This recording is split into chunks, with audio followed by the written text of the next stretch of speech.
Les rues de la capitale Khartoum, autrefois animées, sont désertées aujourd'hui. Les combats entre armées régulières et les forces de soutien rapide ont forcé des milliers d'habitants à fuir, laissant derrière eux des maisons vides, abandonnées.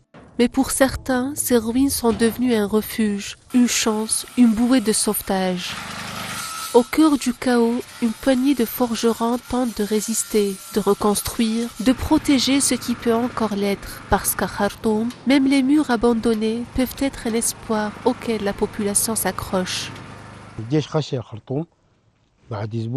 Lorsque l'armée est entrée à Khartoum, une semaine plus tard, nous avons commencé ce travail. Quelqu'un nous a appelés pour nous dire qu'il avait une maison quelque part. Nous sommes allés la voir et nous avons conclu le marché avec le client. Nous avons créé des groupes WhatsApp pour communiquer avec les gens qui se trouvent à l'extérieur du Soudan. Ils nous envoient leur adresse, une photo de leur domicile et la rue qui y mène. Nous nous déplaçons sur place grâce à leur description.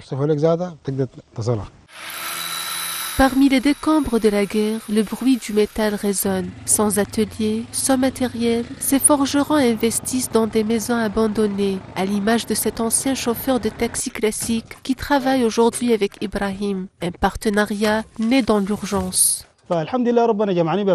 Dieu merci, j'ai rencontré Ibrahim et nous travaillons maintenant ensemble comme forgerons. Il m'a appelé pour me dire que nous avions une mission à effectuer, une maison à Riyad que nous devions sécuriser pour ses propriétaires. Je l'ai suivi immédiatement. Dès qu'il y a un travail, il m'appelle et grâce à Dieu, nous gagnons notre vie et celle de nos familles. Dans plusieurs quartiers, le phénomène s'étend. Les maisons désertées se transforment en ateliers, parfois même des marchés clandestins, qui font vivre l'espoir forgé à main nue au cœur même des ruines.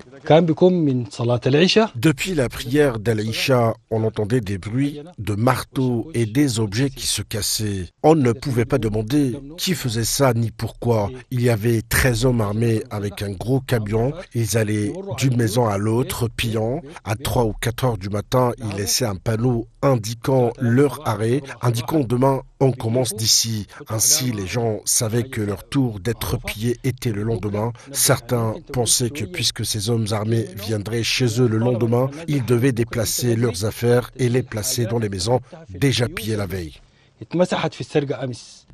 À Khartoum, ces maisons abandonnées sont restées témoins d'un exode silencieux provoqué par une guerre civile qui dure depuis plus de 2 ans. Et dans l'ombre de cette guerre, les forgerons espèrent survivre grâce à leur savoir-faire qui fait d'eux des gardiens improvisés d'un ordre toujours aussi fragile.